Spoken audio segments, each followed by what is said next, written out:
Let's talk Tanya for the 15th of Kislev of a leap year.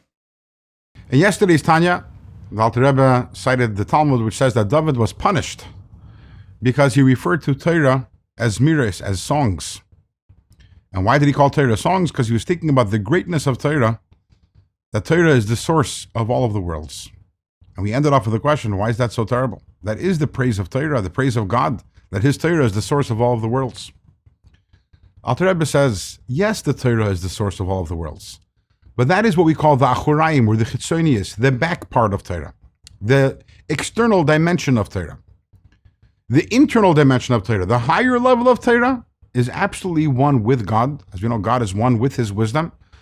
So just as God is utterly above and beyond creation, and all of creation is nothing to God, when we're talking about the internal dimension of Torah, the higher level of Torah, all of creation is nothing. So we can't praise the Torah and say, wow, you're the source of all of the worlds.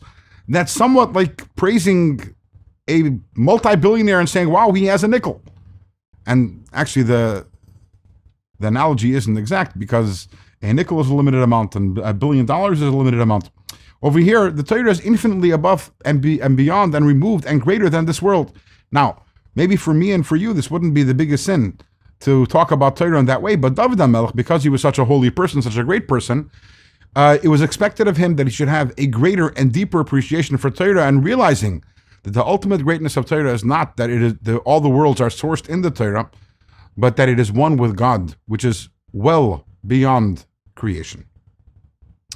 And how was David HaMelech punished? He was punished with forgetting, as we spoke yesterday. What is the significance of that? In our lives also, we have internal dimensions of our being and external dimensions of our being. The internal dimensions of our being are those things, our aspirations, our goals, our desires, our relationships, those things that are very, very integral and very important to us. And then there are those things that are external to us, the things that are less important to us, the things that sometimes we even forget about. Something which is internal, we don't forget about. In other words, go to someone who has children and say, do you have children? He's never going to say, I forgot. Because that's part of the internal essence of that person. So forgetfulness comes when something is external. David HaMelech, because his mistake was that he spoke about the external element of Torah, his punishment was that he forgot. Forgetting comes from the external element of the human being. What did he forget about? He forgot a halacha which relates to the ark, which housed the tablets. Something interesting about the tablets. The tablets did not have an external element or a backside.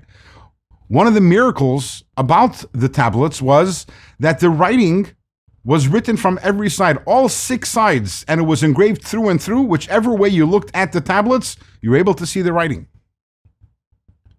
And that's because the tablets represented this internal element or dimension of God's Torah, as opposed to a Torah scroll which we read, which has the internal or the pnimius, which is the front, the chitzonius, the external element, which is the back. The ark and the arin was all about pnimius, all about this highest level of Torah. So David HaMelech forgot something related to this internal element of Torah because he said Zmiras Haili Chukecha, because he praised the external element of Torah. And the takeaway for us, or one of the takeaways for us, obviously, is a deeper appreciation for Torah. That Torah is great. Not only is Torah great in as much that all the worlds are sourced in Torah, there's even greater greatness to Torah, which is that when we're learning Torah, we're learning something which is absolutely one with Hashem himself, something which is infinitely higher than creation, to the point that praising it and saying it's the source of creation actually is an insult. With this, we've concluded this chapter in Kuntres Achron. Tomorrow we start the next chapter, chapter 7, which is on the topic of charity.